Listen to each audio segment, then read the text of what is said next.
Ikatlo nga pamisal, babayi, yari ang imo anak. Anak, yari ang imo Lord. Rumagapaambit karahay taga-Tibyaw Altabas Aklan. Ginunga kung Nobyembre 11, dagong 1993. Imaw ay nag-graduate sa Altabas College kudag o 2017 at presenting isa lang ka-job order teacher sa Tibyaw Elementary School. Pamatian natin si Ms. Cheryl Mariano Ariente sa ikatlo nga pamisal.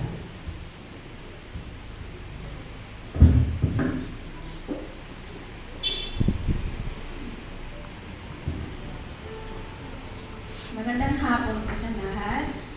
Ngayon po ay ginugunita po natin ang Holy Week na kung saan nagbabalik tanaw po tayo sa mga pangyayari sa buhay ng ating Panginoong Hesus nang siya ay ipinako sa krus kahit siya po ay walang kasalanan.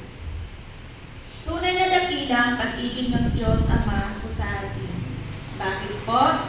Ating pong tunghayan ang John chapter 3 verse 16 at nakasaad po doon, sapagkat gayon na lamang ang pag-ibig ng Diyos sa sanlibutan, kaya't ibinigay niya ang kanyang bugtong na anak upang sinumang sumampalataya sa kanya ay huwag mapahamak at magkaroon ng buhay na walang hanggan. Tunay pong napakadakila, di po ba, na ginamit niya po ang Panginoong Hesus upang magkatawang tao at upang matubos ang pagkakasala ng sangkatauhan. Dahil siya po ay banal, mapagmahal, mapagpatawad, mapagpala, mapagkumbaba, mapaghimala, at makapangyarihan. Kaya nga po tunay na pinakita ng Diyos Ama yung pag-ibig niya sa sangkatauhan. Paano pa kaya itong pag-ibig naman ng ating Panginoong Hesus sa kanyang ina? At iyan po ang magiging mensahe natin ngayon. Ang ikatlong habilin ng ating Panginoong Hesus. Ang ikatlo sa pitong muling iminikan niya noong siya po ay nasa matinding paghihirap, dala po ng pagkapako sa krus. Ito ay mababasa sa John chapter 19 verses 25 to 27 at ang sabi, mahal na babae, narito ang iyong anak. At ang sabi sa alagad, narito ang iyong ina. At buhat ng oras ng iyon ay tinanggap siya ng alagad sa kanyang sariling tahanan. Ang salitang ito ay salitang may pagmamahal at pagtitiwala. A word of affection and a word of trust. Ipinadama nito sa atin ang pagtitiwala sa isang kaibigan, pagmamahal ng anak sa kanyang ina, at pagmamahal ng ina sa kanyang anak. Sa kabila ng haptis, sakit, at kirot na dulot ng mga sugat at latay sa kanyang katawan, nang siya ay nakapako sa krus, ay niisip niya ang magiging kalagayan ng kanyang ina. Ang kanyang ina na iningatan siya mula sa pagdadalang tao hanggang ipinanganak niya si Jesus. Sinubaybayan niya mula pagkabata hanggang magbinata. At ngayon siya ay nasa oras ng kamatayan, ay naroon pa rin ang kanyang ina laging nakabantay. Kasama ng kanyang ina ang malapit na kamag-anak, si Maria na asawa ni Cleopas, si Maria Magdalena, at ang apostol na si Juan. Ang tagubilin at huling pangungusap ng taong malapit ng mamatay ay tunay na iginagalang at sinisikap sundin ng lahat. Kahit na walang pinipirmahang kasulatan, ang pangungusap ng isang mamamatay na tao bago malagutan ng hininga ay tinuturing na huling testamento. Sa makatwid, anumang paghahabilin sa bingit ng kamatayan ay napakahalaga. Inihabilin ng Panginoong Hesus ang kanyang ina kay Apostol Juan upang simula sa araw na iyon ay siya na ang gaganap ng tungkulin bilang isang anak. Bukod po sa ating Panginoong Hesus na sentro ng ating pagninilay, isa din po sana sa nais kong pagnilayan ay ang kahangahangang katangian ng nanay niya. Umiugnay po natin sa ating sariling mga ina masasabi po natin nanay ko rin yun na. Tulad ng mahal na ina, ang mga nanay ay nagmamahal sa anak habang buhay. Sa realidad ng buhay ngayon, ang hirap mahalin ng mga anak, lalo na kung ang anak ayaw pinapakialaman at ayaw maubusan. Iyong tipong ibinigay na ng isang ina lahat ng pangangailangan ng isang anak. Pero parang kulang at masama pa rin sa mata ng mga anak, ang mga nanay. Ang mga nanay, kahit ganoon ang pag-uugali ng kanilang anak, mamahalin pa rin ang kanyang mga anak. Ika nga nila, matitiis ng anak ang magulang, ngunit hindi matitiis ng magulang ang anak. Maaaring makapagbitaw ng di magandang salita ang isang ina. Di mawawala ang pagmamahal niya sa anak. Isa pa pong katangian ng mahal na ina ay ang pagkapit sa umasang anak. Ganyan din po siya kay Jesus hanggang sa krus. Hindi niya inalisan ang anak niya. Iba pa rin po kasi kapag nandyan ang ina sa oras na naghihirap ang anak. Opo, ganyan po ang mga nanay natin. Tulad ng mahal na ina, umakapit sa umaasang anak kahit pa siya ay walang makapitan. Kakapit si nanay para ipadama sa anak na kahit nakakapagod na, kakapitan kita.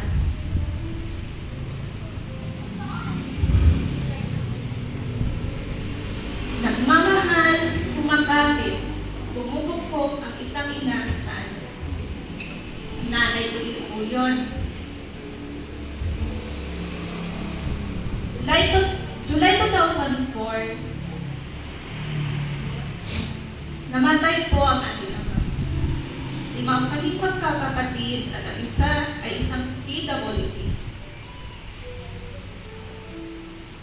Maliliit pa lang kami nang mamatay ang aming ama. Simula noon, si mama na ang tumayo bilang ama at ina sa aming magkakapatid. Ramdam ko ang hirap ni mama kung saan siya kukuha ng pangkain at panggasto sa araw-araw. Hindi po siya noon makahanap ng trabaho dahil hindi maiwan ang PWD namin kapatid at 2 taon pa lang ang bunso namin. Pero dahil nga ang ina ay kumakapit sa anak na umaasa sa kanya, kahit anong hirap, hindi siya sumuko. Yung tipong okay lang na wala siya, basta may makain kaming mga anak niya. There are times na magigising ako hating gabi na umiiyak si mama at wala akong ibang magawa kundi umiyak na lang din. Hanggang tumungtong ako ng high school. Di ako kaya pag-aralin ni mama kaya napagdesisyonan na ang tiyuhin ko ang magpapaaral sa akin. Tiniis ko ang hirap at pagkawalay sa pamilya para lang makapagtapos. And finally, natapos ko ang high school.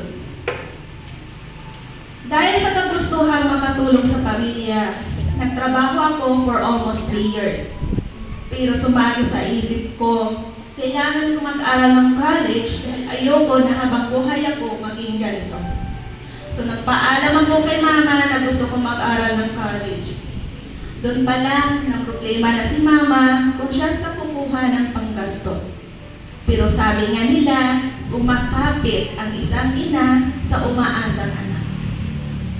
Hindi niya pinaramdam sa akin na pinanghihinaan siya, pagkos pinaramdam niya sa akin ang suporta kahit deep inside ay nag-aalala siya. Tanging handicraft na nito lang kasi ang pinakikitaan namin.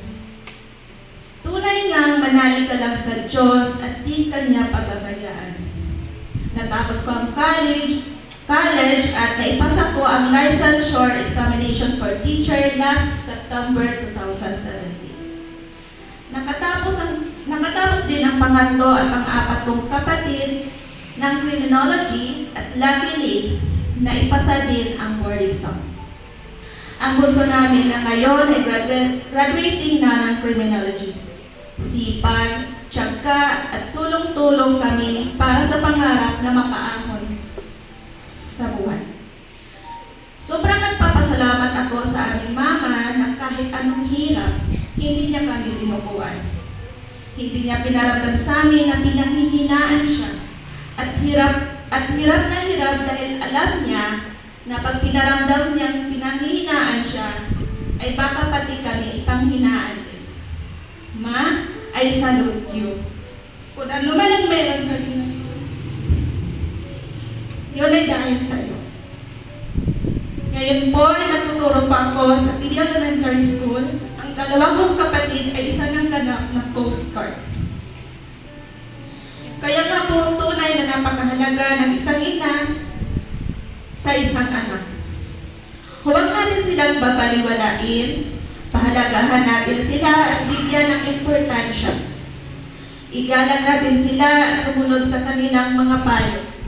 Kasi kung nagpapayo sila, wala silang iniisip kundi ang kabutihan nating mga anak. Bilang pangwakas, ipagpatuloy lang po natin ang pakipag-ugnayan sa ating Panginoong Hesus. Dahil siya lang ang tanging gabay at kaginhawaan sa lahat ng pagkakataon ng buhay. May isa lang po akong pinapanalangin kay Lord na sana this year, 2024, ay makapasok na ako sa DepEd bilang isang ganap na public school teacher. Yun lamang po at maraming salamat.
Ang katotohanan isa napakalalim na panalangin ito.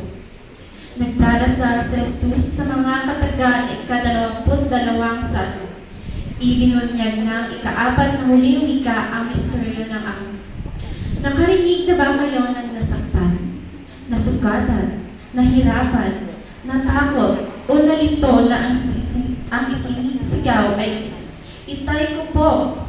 Kadalasan, ang bukang bibig natin ay, inay ko po, hindi ba? Bakit? Karaniwan din na nating ikinakabit sa pangalan ng mahal na Birheng Ama ang titulong ina ng awa. Pero, madalas ba nating naririnig ng pagtawag sa Diyos Ama ang titulong Ama ng awa? Bakit?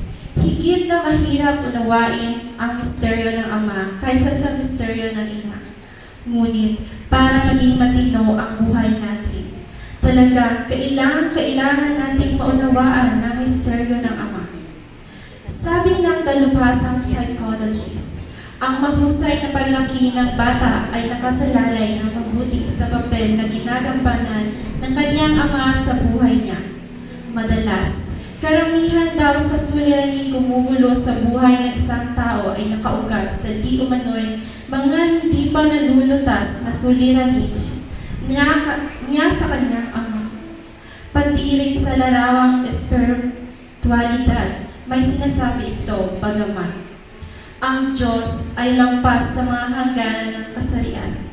Nagpakilala siya sa atin ng kanyang sarili bilang isang ama.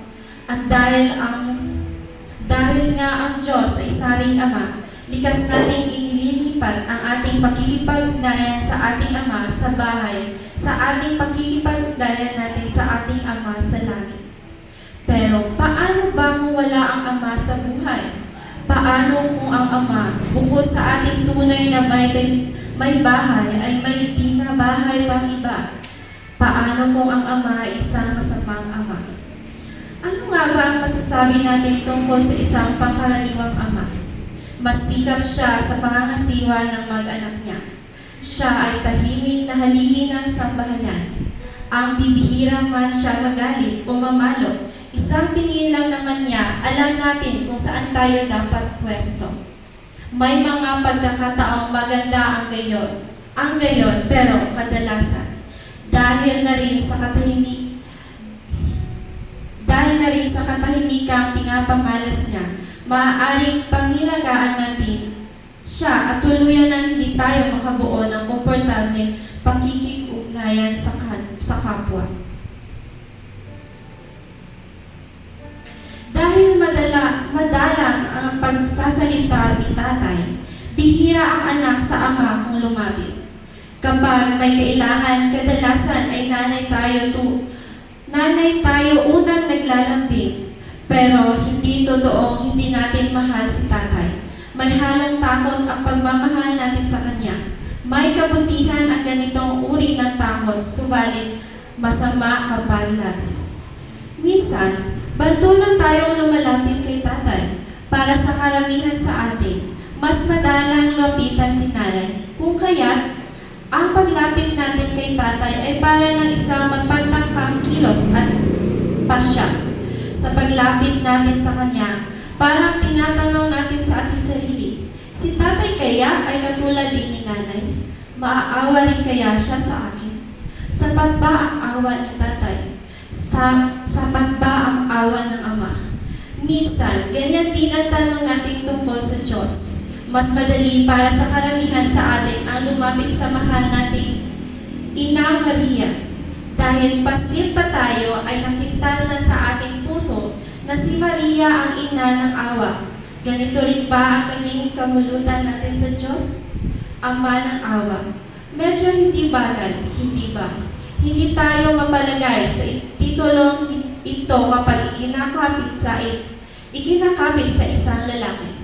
Pero minsan, may narinig na ba kayong naghihirap, nasasaktan o nasisindak na ang sigaw ay, "Itay!" Meron, si Jesus. Sa pagdarasal niya ng ika-22 salmo, tinatawag ni Jesus ang Diyos na kanyang Ama. Diyos ko, bakit mo ako pinabayaan? Mas lalo yatang napasama kasi parang hindi ang awa ng Diyos ang ibinubunyag nito. Pinabayaan ba talaga ng Ama si Jesus? Kung babasahin natin mabuti ang 22 salmo, mababatid natin sa salmong ito ay hindi panalangin ng isang taong nawawalan ng pag-asa sa awa ng Diyos. Sa halip, pinagsisigawan nito ang awa ng Diyos. Hindi natin agad nauunawaan ang Ama ng Diyos. Kasi may mga pagkakataon sa buhay natin na nakakabingi ang katahimikan ng Diyos. Natatakot tayo sa katahimikan ito. Parang wala siyang pakialam kung anong nangyayari sa atin. Natatandaan ba ninyo na minsan ay pasumadaling inihawalay tayo ni tatay kay nanay. Iyak tayo ng iyak, nagwawala. At kung si nanay lang ang masusunod talaga, ayaw niyang mawalay tayo sa kanya, gapantok man. Pero isang araw, hiniwalay nga tayo ni tatay kay nanay. Pinapatayong malayo sa kanilang dalawa at hinahamon tayo. Lakad pa anak. Sa una, ayaw natin humakbang.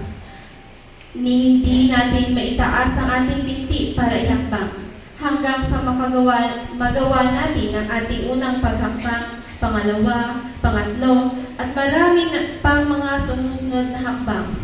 Pero sa mga pagitan ng mga hakbang, naroon ang nadarapa tayo, napasubsob nagkakabukod, naggagasgat, napipilayan, umiiyak, nagmamakaawa kay nanay na kapihan na tayo at kargahin na lang.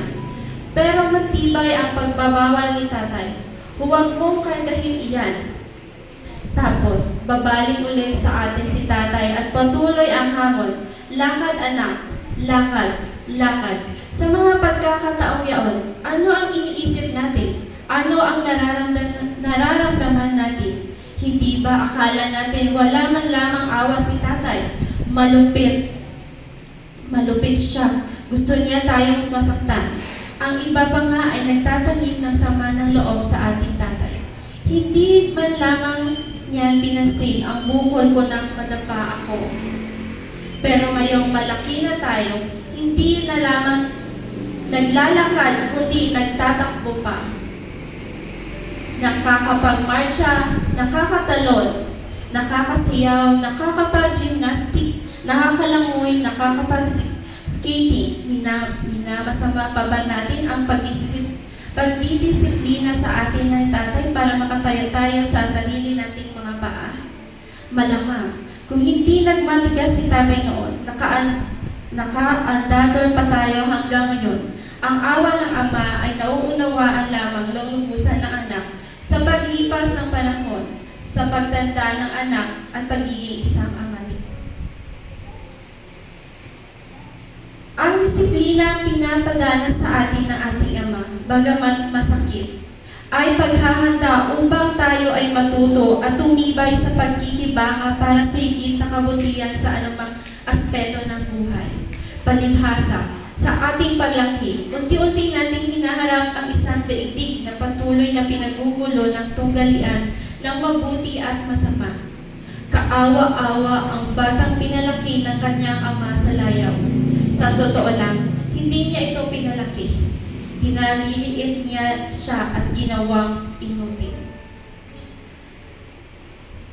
May kasabihan nga tayo, ang taong namumuhay sa kaliwasaan ay kaawa-awa. Siya talaga ang taong pinabayaan ng Diyos. Hindi pinapansin ng Diyos. Pinabayaan na siya sa kanyang kaliwasaan. At kapag totoong hindi na tayo pinansin ng Diyos, pinabayaan na niya sa kaliwasaan, wala na tayong kahahantungan kundi ang kapahamakang sinapit ng taong nilisan ng pagdidisiplina ng Diyos. Diyos ko, bakit mo ako pinabayaan? Mahirap maunawaan agad, subalit ang ika-4 na huling wika nito ni Jesus sa katunayan ay simula pa lamang ng panalangin ng isang anak na nagpapasalamat sa kanyang maawaing ama. May ama ng ibang nagmamahal sa kanyang anak na hindi ito dinidisiplina. Kung meron man, masamang ama iyon. Ito ay nakasulat sa Hebreo chapter 12, verse 5 to 11. Mga anak, huwag mong ipawalang bahala ang pagwawasto ng Panginoon, ni ikasama ng loob ang pangaral niya, sapagkat iniwasto ng Panginoon ang kanyang minamahal, pinapalo ang pawang inaako niyang anak. Kapag nakakaranas tayo ng pagdidisiplina ng Diyos, dapat tayong magalak at magpasalamat dahil ang ibig sabihin nun ay hindi pa tayo kinalilimutan ng Diyos. Napapansin pa niya tayo at hindi pa niya talaga pinapabayaan. Sa halip, kapag may taong sumisigaw ng Diyos ko, bakit mo ako pinabayaan? At ang sigaw na yaon ay nagmumula sa kawalang pag-asa. Malamang, hindi Diyos ang nagpabaya sa taong iyon, kundi ang kanyang kapwa-tao. Sa pagkakataong ito, ako po ay nagpapasalamat sa aking ama, hindi lang sa aking ama, kundi pati na rin sa aking mga magulang. Kami po ay, kahit mahirap ang buhay, ako ay nakapagtapos, kahit hindi po kami lahat na magkakapatid nakapagtapos. Nagpapasalamat ako kung saan naman ako ngayon at kung ano man ang narating ko sa buhay. Dahil yon sa aking ama, sa aking mga magulang, sa pagsusumikap na kami ay maahon at mabigyan ng magandang buhay at suporta sa amin kung saan mang tahak ng buhay ang aming nararating ngayon. Kaya maraming salamat po sa inyo. Ito po ang magbibigyan lang ako ng kasabihan. Ang sipag, tiyaga at pagdarasal ang ating puhunan para tayo ay magsumikap sa buhay. Maraming salamat po.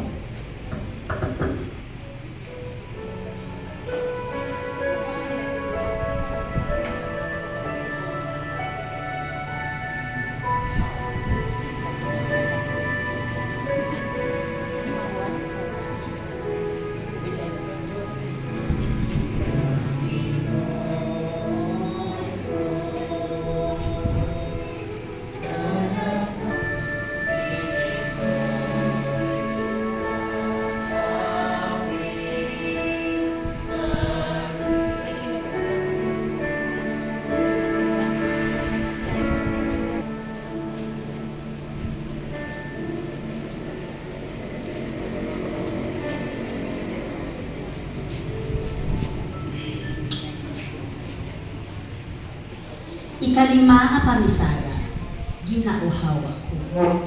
Raya nga pamisara ay may madalong nga kahubugan. Kung magapaampit sa ikalima nga pamisara ay nag-graduate in kursong Bachelor of Science in Criminology sa Aklan Catholic College. Nakapasa rin mora sa National Police Commission or NAPOLCOM examination. Pamatian natin si Mr. Justin Paul B. D. Jose para sa ikalima nga pamisara.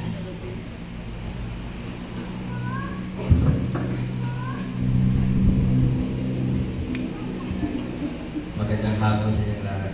So, ang ikalimang wika ni Jesus, nauuhaw ako.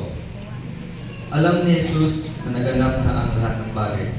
Kaya upang matupad ang kasulatan ay sinabi niya, nauuhaw ako. Bahagi na ng buhay natin bilang tao ang uhaw sa tuwing tayo ay nainitan o kapag napapagod. Iilan sa mga iniinom natin ay tubig o napakamalamig na soft drinks. Ang pag-inom natin sa tuwing tayo ay nauuhaw ay pagtugon sa pangangailangan ng ating katawan upang tayo ay makaramdam ng kaginhawaan at mapawi ang ating pagkauhaw. May kinauuhawan din tayo, hindi lamang tubig o anumang inumin na nakapapawi sa ating pagkauhaw. Minsan, uhaw tayo sa kapangyarihan, uhaw sa kayamanan, uhaw sa atensyon, uhaw sa pag-ibig, at marami pang iba. Naalala mo noon, nung ako'y bata pa, gusto ko lang makapagtapos ng pag-aaral. Pero ngayon na nakapagtapos na, gusto ko pa ng kung anong bagay. Na-realize ko na ang dami ko pang kailangan marating sa buhay. Dahil uhaw ako, gusto ko mabigyan ng magandang buhay ang aming pamilya. Dahil yun lamang ang tanging inaasam ko, makabawi man sa lahat ng paghirap nila na nila para sa akin, para makapagtapos ako ng pag-aaral. Uhaw na mapatunayan sa kanila na kaya ko rin, gaya ng dalawa kong ate na may narating na at may napatunayan sa buhay. Pero alam ko na hindi madali marating ang mga nais ko. Minsan ay kailangan ko rin mabigo upang maging malakas at matuto sa buhay. Gusto ko lang ibahagi sa inyo ang aking mga karanasan.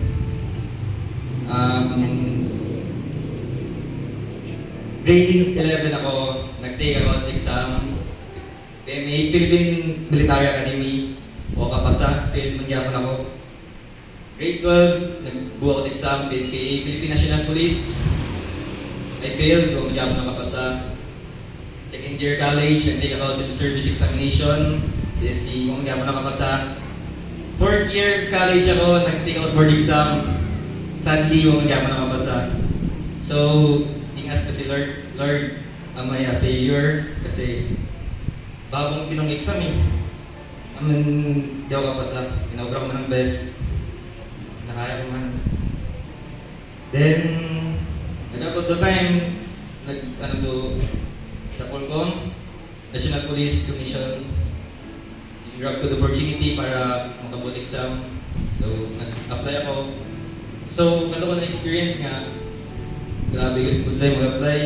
Like, kapila ka kababa, nag-aaga, umpisa ka ron. Pero dapat isipin mo sa sarili is, gas-try ako. Gusto ko nga makahalin na mapatunayan sa sarili na buwan of failure. Unlike sa mga magulang, na puro successful. Like ako lang tinipo, ako lang like pala mo ako lang ginapakalang sa bagay, nabulig, natay-kanda, na ginapag-take ang nanalo exam. Pero, syempre ako, as a bride, dapat maambang sa sarili nga, kaya ko na ganun. So, gingrab ko the opportunity, nagpatay ko na Polcom, and sa guide mo ni Lord, napasa ko the exam, nag-good result. So, matyanan ako ba sa self na okay lang ma-fail. Ito lang ma-failure. Pero kung magkapagin time, naimutan time, baski na nagkaroon, baski na nagpaduwad lang, baski life, baski na nagpakapudlay. Kayanan mo para sa pangarap. So,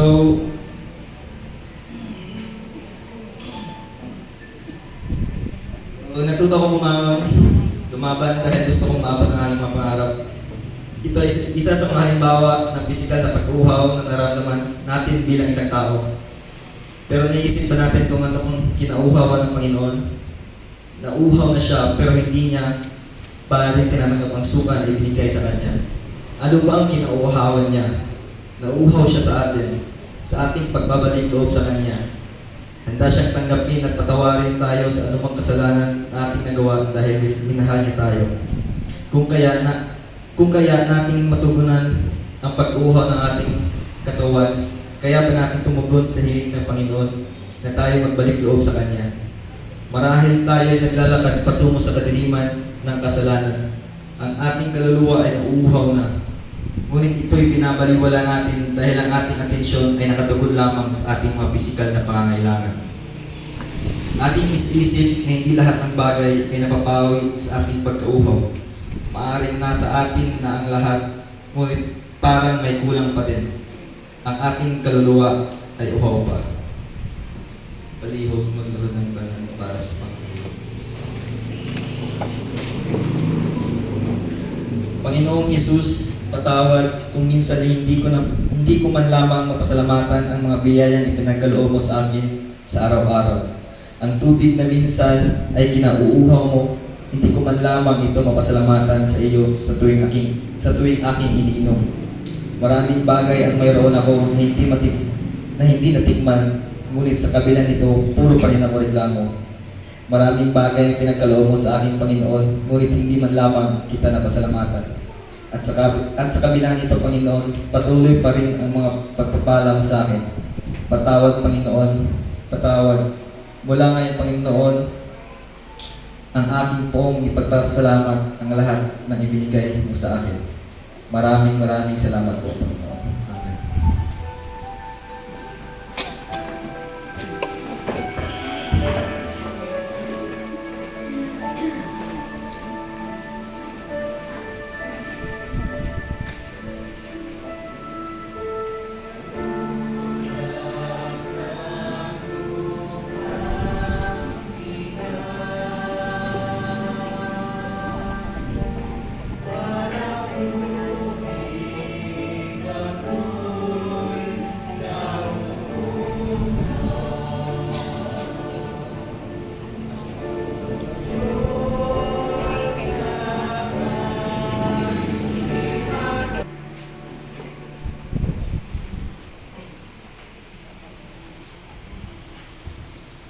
Okay, so bago kita mag-agto sa akin na masunod na manughambal, tawagan na hinakon aton nga Paris Treasurer, Mrs. Eva T. Andres, para sa importante nga mensahe para sa kamangayran ng aton na simbahan. May ayat nga hapon sa mga igmanuhan ko kay Kristo, karang aton nga huling kay aton nga nilay-nilay kata sa aton nga Dios agra aton nga mata ibabaw ka aton nga isami palihog ana tanda ko aton nga isami ibabaw kung ano aton nga sitwasyon iya ako nagapangayod muli gra aton nga panis kung mahimo kay aton man nga buligan nga makapapintura kita. Tapos, may na-assignan akong isang katawong,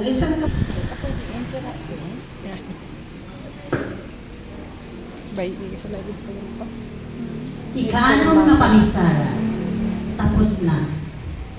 Lumagapaambit sa rayang pamisara ay taga Poblacion Altavas, Aklan. Ginunga ko Marso 12, 2000, ag imaw makaron ay 24 years old. Imaura ay unganan day Mr. Joseph T. Alejandro ag Maylin Alejandro.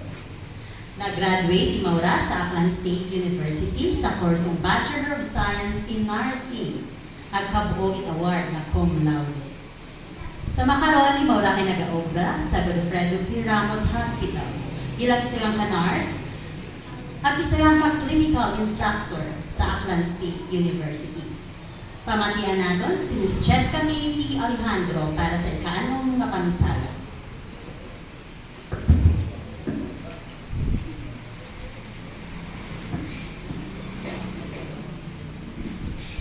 Ika-anim na huling wika ni Jesus.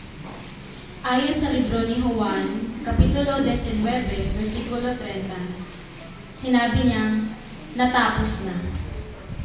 Ang ika-anim na huling salita ng ating Panginoong Jesus ay natapos na, kung sa Ingles ay, it is finished, na kung saan ito rin ay ang salita ng pagtatagumpay dahil bago ipinako si Jesus sa krus, siya ay may tatlong bagay na ginanap at isinakatuparan.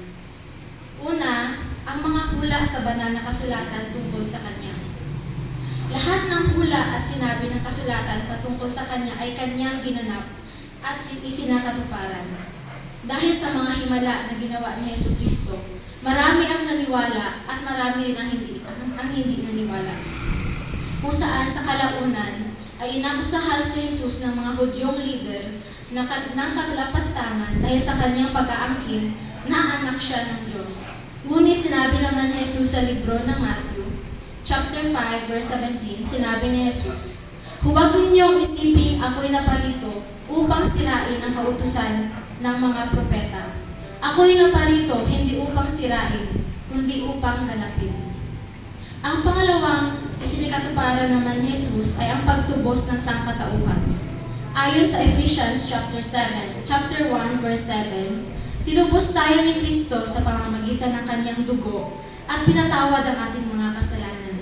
Ganoon kasagana ang kanyang kagandahang loob, which means we are already saved by Jesus Christ. At ang pangatlong isinakatuparan ni Jesus ay ang kanyang misyon. Ayon sa libro ni Luke chapter 19 verse 10, for the Son of Man has come to seek and save the lost, which means Jesus didn't just come for those who followed His law perfectly, but instead He came for everyone, o para sa ating lahat, kasama na ang mga taong may matinding kasalanan.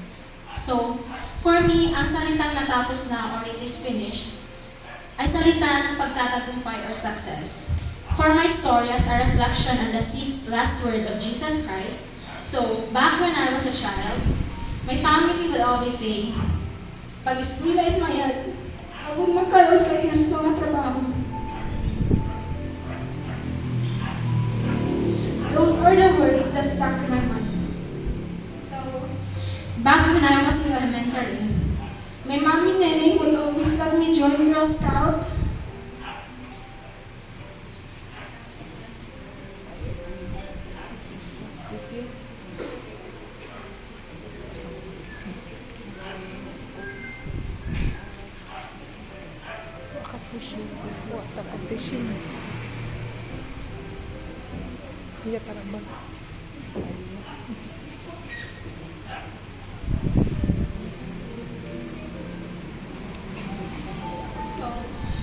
Back when I was in elementary school, my mom and Neneng would always let me join Girl Scout, Camporal, District, and Provincial.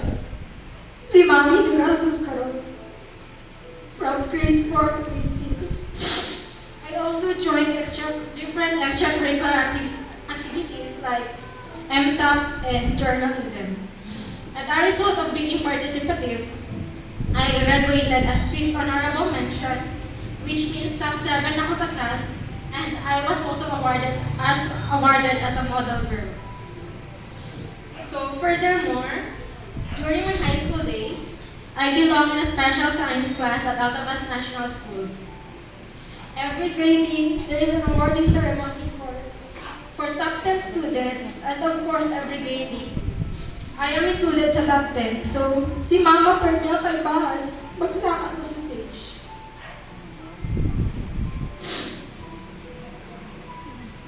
And also, during my senior high school, I also graduated with honors. So, here comes college. Out of 350 students who took the university admission test, the college nursing department entrance exam, and interviews at Aklan State University, I am one of the lucky 60 students who passed those. So, in Aklan State University, new environment, new circle of friends, and new routine kung paano mag-travel everyday paagto sa eskwelahan at paulit sa bagay. In my 4 years, ulian ako. Tuwagit ako ng board. So, 4:30 a.m., bugtaon dapat ako. 5:30 to 6 a.m., I make sure na bukunin yung akong uniform, white gabot stockings, and dapat prim and proper, and to hair dapat naka-hairnet kami. So kung sabat, pagto ako sa campus, kina-make sure ko nga bukunin yung complete sa akong uniform. And then, 7:30 a.m., sa school na ako. And then kung buhay man sa eskwelahan, 5 p.m., 6:30 yun ako karon gabi abot sa baray. That's my routine during weekdays, from Monday to Friday. And then, on weekends, especially Sunday, kaserve ako as choir niya sa simbahan. Of course, as pasalamat kay Jesus, give back sa tanan ng blessings na nakita ko ngayon. During habang eskwela pa ako, every time we have an examination, I make sure na sa gabi bago magkatulog, obra ako reviewer, and then, gabugta ako at alas 3 at aga-aga, napatulog with worship songs pag mag-review. Kung nabudlaya rin ako mag-stress sa pag-eskwela, ginamba ko ka ng sarili. Lord, saan mo ka pala matapos ra? Pero in every complaint, nag-doubt sa sarili, kaya hindi ko makaya ng course na nursing. Pero may gid ako natawan ni God in science kaya hindi mag-give up. Dahil ng mga struggles ko ay may kabaylo, kasi dahil every semester, I belong as one of the lead sister sa nursing department. And then, by God's grace, July 2022, I graduated Bachelor of Science in Nursing as cum laude. But, hindi pa dito nagtatapos ang goal ko. I still need to get my license as a registered nurse. So, after 1 year of review, dahil nga hindi naman mag-in-house, 1 year ako nag-review, 1 year na daw sa ang sarili nga, Lord, what if, Lord, nag-graduate ako cum laude, pero what if, sambato ako sa mga hindi makapasa. Pero, kay panganit daw nga ron, syempre, pangamuyo man ng kabay na kawalan ako strength, knowledge, and guidance sa pag-board exam. And then finally, June 2023, I finally passed the nursing licensure examination, wherein I can say, finally, natapos na. It is finished. Tapos huwag na pagpangabudlay akong pamilya sa pagpa-eskwela kahon. Especially the sacrifice kahon ni Mama, sobra-sobra, na kung hakbawin ko pa iyay, basta kung tinangis naman ni Mama. I wouldn't be where I am now without my family and loved ones. Especially without the help ng mga ikmangod ni Mama, financially all throughout my nursing career. They were my support system. Isang humble buwang sa mga needs ko. They find ways para masustentuhan ako. Bisan, I know gaano kabuday magpangita at kwarta. And aside from my family and loved ones, the biggest factor who helped me through nursing examination and who helped me to reach this success, kaya isang bato nga naging takbuhan ko kung nagatangis ako, isang bato nga nasuliran ko yung problema, kapit pa kung di ko kaya, duyon ay do atong Ginoong Jesucristo. He is my strength when I am weak, and He guided, and He continued to guide me in every decision I made. Katulad nga na sinabi ni Jesus, it is finished, nangangahulugang tapos na ang kanyang paghihirap at nagawa na niyang buong gawain na ang ipinapagawa sa kanya ng kanyang Ama. At yun ay ipangaral ng Ebanghelyo kung saan yun nga yung mga Bible na verses. Gumawa na siya ng mga himala at ipagkaloob ang kaligtasan sa kanyang sariling bayan. Isinakatuparan din niya ang pagliligtas at kumpletong ginampanan. Ang utang ng tao sa Diyos ay kanya nang binayaran minsan magpakailanman na kung saan siya ay nagpakapako sa krus upang matubos ang ating mga kasalanan. So, palihog magbuhod kita para sa pag-unamuyo.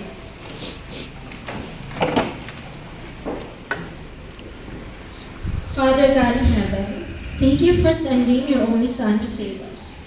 Thank you for creating a way for us to know you personally. Because of Jesus' sacrifice, our mistakes are forgiven. Please help us to never take this for granted.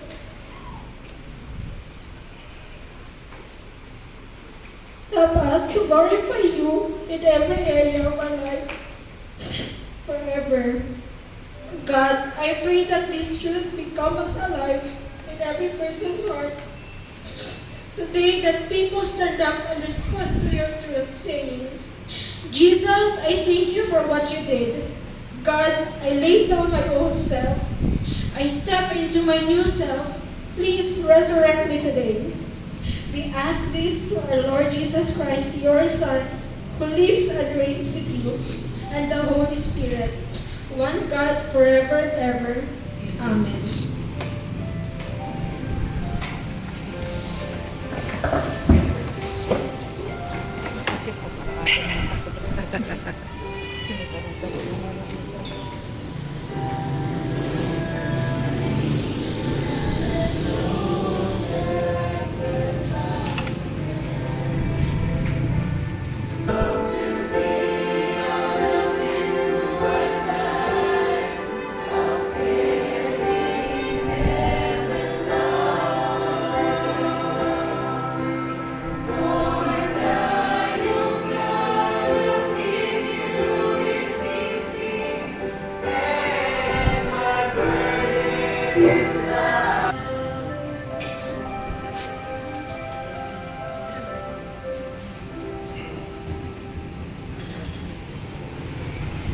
Ikapito nga pamisaya ni Jesus.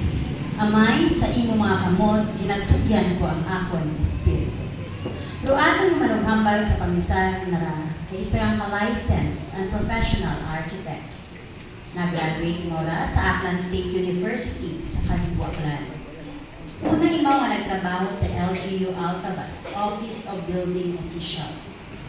Imawrahin nagtrabaho man sa Asia Design Corporation sa Pasay, Manila, at sa SMEDD Engineering and Design Development. Pamantian natin si Ms. Mary Rose Ann Villas Paiba para sa ikapito nga pamisara.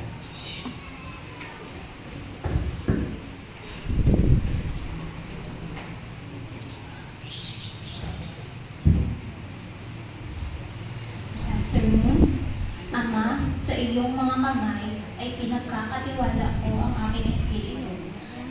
Sa Lucas 23:46, habang nakabitin si Jesus sa krus, binigkas niya ito ang 7 huling parilala na may malaking kahulugan sa mga nag-iisip ng kanyang pagdurusa at kamatayan. Ngayon, sa Biyernes Santo, naaalala natin ang kanyang 7 huling salita na malawakang ginagamit sa mga homilya ng Biyernes. Ang pagpapako sa krus ng mga Romano ay isang napakasakit at nakakahiyang paraan upang mamatay. Tiniis ni Jesus ang pangungutya at sumpa habang pilit na itinutulak ang kanyang katawan sa krus para makahigit. Ang tagapagligtas ay nagdusa, ngunit siya ay palaging may kontrol. Ang kanyang buhay ay walang awa sa mga Romano, mga Hudyo o kahit na sa mga magpapahirap sa krus. Ibinigay niya ang kanyang buhay at pusang loob na namatay bilang kapalit ng sangkatauhan para sa kanilang mga kasalanan. Ama, sa iyong mga kamay ay ipinagkakatiwala ko ang aking espiritu. Ang pangwakas na at pitong huling salita na binigkas na Hesus Kristo sa krus. Sa pahayag na ito, ipinahayag ni Jesus ang kanyang buong pagtitiwala at pagsuko sa Diyos habang naghahanda siyang mamatay. Sa pamamagitan at pagtalaga ng kanyang espiritu sa mga kamay ng Diyos, pinatitibay ni Jesus ang kanyang paniniwala sa kabilang buhay at ang kanyang pagtitiwala sa katapatan at pag-ibig ng Diyos. Ang pahayag na ito ay isang makapangyarihang halimbawa ng pananampalataya at debosyon ni Jesus sa Diyos. Kahit na sa harap ng matinding pagdurusa at kamatayan. Ito rin ay isang pahayag ng pag-asa at kaaliwan para sa mga mananampalataya. Ito ay dahil nagpapakita ng posibilidad ng buhay na walang hanggan at ang pagmako muli sa pagkabuhay sa pamamagitan ng pananampalataya kay Jesucristo. Una sa lahat, gusto ko pong magpakilala sa inyo. Ako po si Architect Mary Rose Ann D. Paiba at miyembro po ng United Architects of the Philippines. Pumasa po ako bilang arkitekto noong taong ito, 2024. Masaya po akong ipahayag sa inyo ang aking testimonya sa sagradong araw ng Biyernes na ito. Sa munting lugar ng Altabas, nagsimula ang aking pangarap.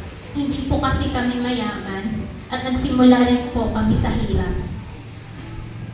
Lumaki po ako sa pangangalaga ng aking lola, kilala bilang ang pangalan po niya ay Trinidad Herbacio Paiba or tinatawag po nating Lola Priting. Ang mga magulang ko po ay madalas wala sa bahay, so ako po ay lumaki sa pangangalaga ng aking lola at lolo. Madalas po sila wala sa bahay, kaya nagtatrabaho.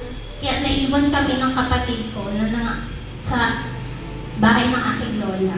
At dahil din po dito, kami po ay nagpakatino at nakagraduate na po.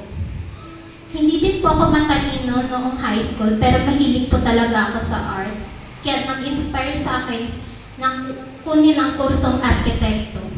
Mahirap ang nakuha kong kursong magastos, pero nag-inspire po sa akin tapusan nito ang kagustuhan kong maging isang designer ng buildings. Ang pinakamatagal kong paghihirap ay noong naging empleyado na po ako sa kumpanya. Kapag ikaw kasi isang arkitekto, kailangan mong dumaan muna sa mentoring ng bihasang arkitekto. At yun po ay nag-umpisa doon sa Asia Design.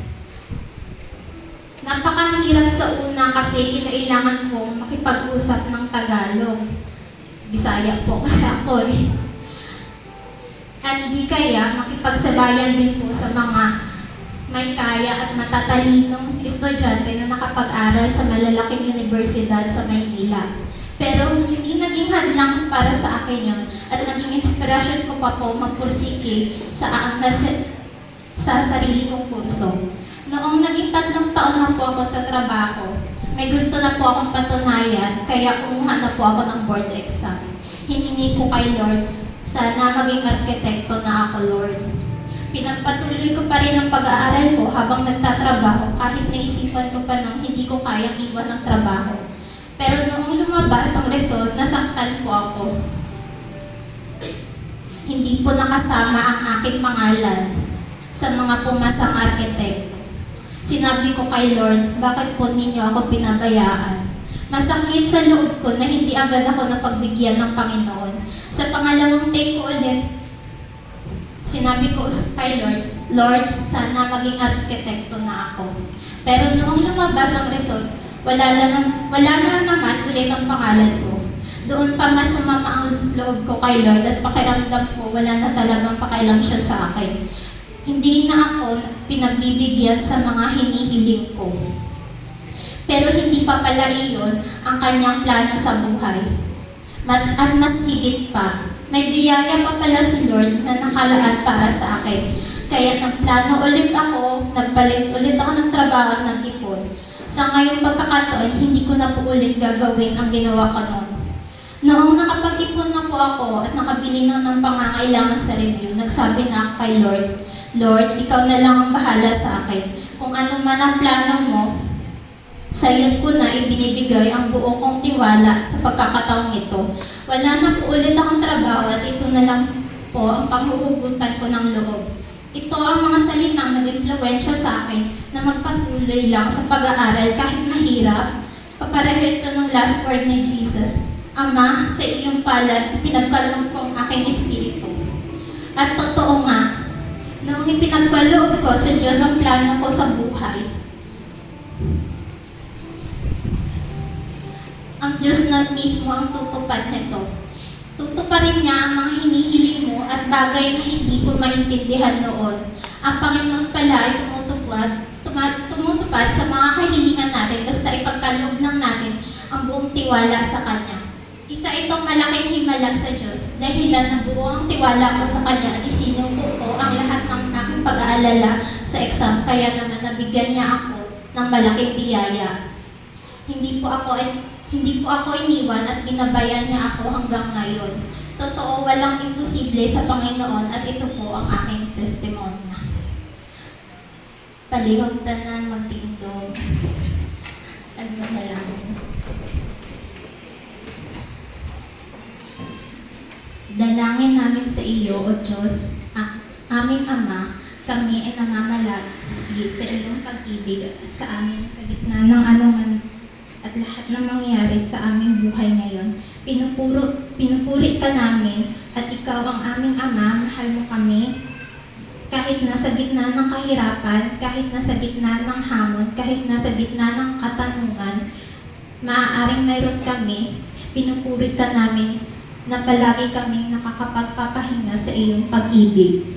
Kaya sabi ko naman, oo ngayon, nagpahinga kami sa iyong pagmamahal sa amin, nagtiwala kami sa iyong kamay, kami ay lubos nagpapasalamat na ang aming oras ay nasa iyong kamay. Lubos kami nagpapasalamat na ikaw ang Panginoon ng aming buhay. Pinagkatiwalaan ka namin, magaling ka, matalino ka, nagtatrabaho ka sa paraang hindi namin nakikita.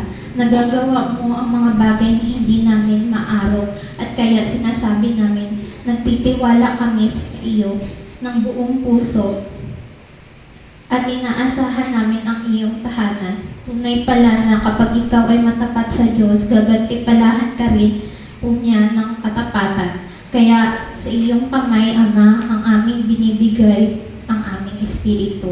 Amen.